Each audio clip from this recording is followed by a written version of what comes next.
Qual a maior lição de Jesus? Como já falado aqui anteriormente, não há mais discussão sobre a existência histórica de Jesus. Jesus de Nazaré realmente existiu e a discussão que pode se haver ao entorno dessa figura é se ele possuía algum tipo de divindade ou não. Mas aí é uma questão de fé e a filosofia não trabalha muito com fé. Então fica a critério de cada um. Mas não é inegável que esse personagem enorme para a história da humanidade deixou marcas além da divisão do calendário. Jesus, ele traz uma mensagem. E qual pode ser entendida como a maior ou a mais importante mensagem de Jesus? Afinal de contas, qual é a maior lição de talvez o maior personagem da história humana? Sem dúvida alguma, enquanto filósofo com ênfase em filosofia da religião, é a mensagem do acolhimento, do amor e da empatia. A ideia de se preocupar com o outro como se nós estivéssemos na situação do outro é uma marca muito forte do pensamento de Jesus de Nazaré. E a ideia de cuidar, amar e ter o amor como único caminho seja muito, mas muito forte na talvez filosofia de Jesus. É claro que se nós formos olhar para as instituições que sistematizaram e que colocaram em prateleiras o pensamento cristão, transformando em instituições religiosas e coisas do tipo, talvez nós não encontremos mais tanta marca dessa identidade cristã, mas a ideia de se enxergar no outro, se olhar no outro, se identificar no outro e não ter barreiras, né? Não ter discriminações alguma, está presente sim, tanto nos evangelhos canônicos quanto nos evangelhos não canônicos de Jesus, quanto nos sistemas feitos por aqueles que viram Jesus e que colocaram no papel, quanto nas escritas das próprias falas de Jesus.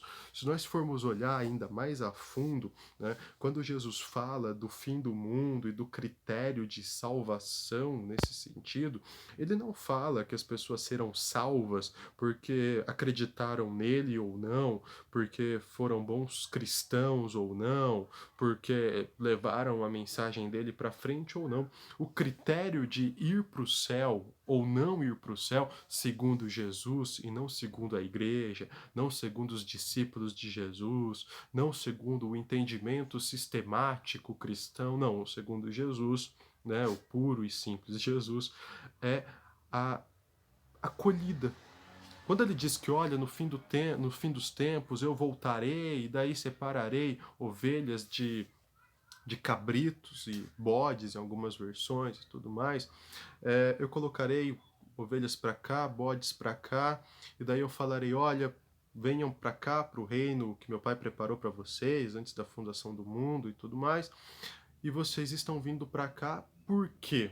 Esse porquê é o sentido, né, da salvação. Vocês só vêm para cá, vocês só vão para o céu, vocês só vão para o reino que meu pai preparou, porque eu estive com fome, vocês me deram de comer, eu estive com sede, vocês me deram de beber, eu estive nu e vocês me vestiram, eu era forasteiro e vocês me acolheram, eu estava preso, vocês foram me visitar. Daí as pessoas falam, olha, mas quando que a gente fez isso, Senhor? E ele fala, toda vez que fizestes a um dos meus pequeninos estavam fazendo para mim, ou toda vez que fizestes aos outros estavam fazendo a mim, ou toda vez que fizeram a um terceiro ou ao seu próximo vocês estavam fazendo para mim. E idem quando ele fala para aqueles bodes ou cabritos que vão para o lago de fogo, inferno, Tártaros, o Hades, ou como quer que queira, né? Vão lá justamente por isso, porque, segundo Jesus, ele estava nu e não tiveram nada para cobri-lo, estava com fome, não deram nada para ele comer, estava com sede,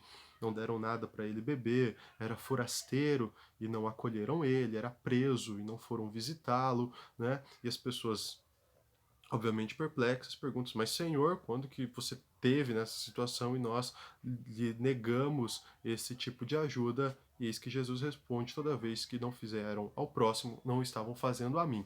Então, Jesus se coloca na posição de nosso próximo.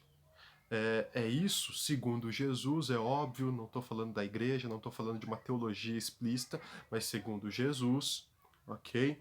Não é? E daí, talvez, se eu fosse pegar como ênfase fundamental da Bíblia, seriam as palavras de Jesus. E isso deveria estar acima de qualquer coisa. Mas, ok, tem gente que acha que de Gênesis a Apocalipse, do Amém de Apocalipse até o no princípio criou Deus os céus e a terra, tem o mesmo peso e tudo mais.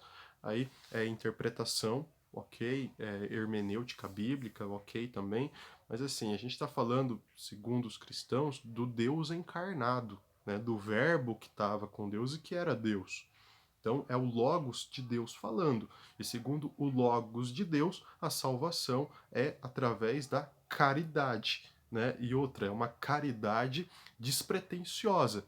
Porque é óbvio que aqueles que são colocados como bodes e que vão para o lago de fogo, se eles soubessem que era Jesus naquela situação, é óbvio que eles teriam feito alguma coisa. Tanto é que é a perplexidade deles em dizer: olha, mas Senhor, quando que você esteve nessa situação e nós não lhe acolhemos?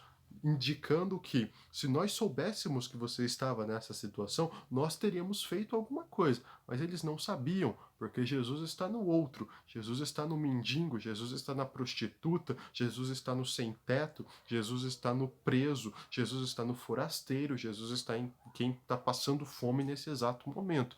Isso é o espírito do cristianismo.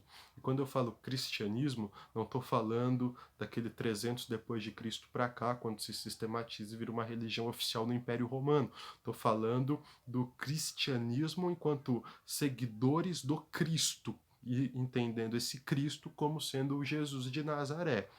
Porque se nós partimos desse princípio, a ideia de salvação já está aqui. E o que é mais importante do que a salvação?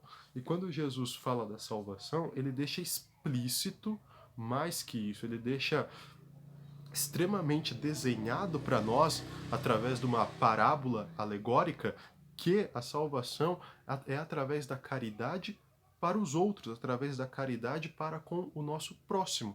Simples, simples, simples assim. E sem contar que o mandamento que ele dá, né? Novo mandamento vos dou, ame os outros ou ame o mundo como eu vos amei, é mais do que claro, de novo, a explicitação desse pensamento.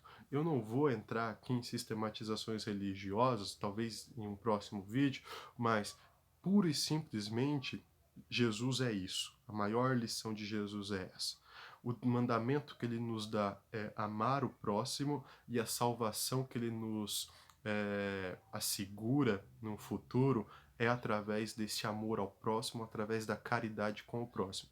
Então, sim, né, o cristianismo puro e simples de Jesus de Nazaré se alicerça fundamentalmente na ideia de que o meu próximo é importante, o outro é importante. Não importa quem ele seja, não importa a posição que ele ocupe, não importa o que ele tenha feito, ele sempre é digno de ajuda, sempre é digno de amor e sempre é digno de confiança, no sentido de que ele pode ser Jesus. Jesus está nele, Jesus é ele, pois Jesus está em todos esses que precisam, ok?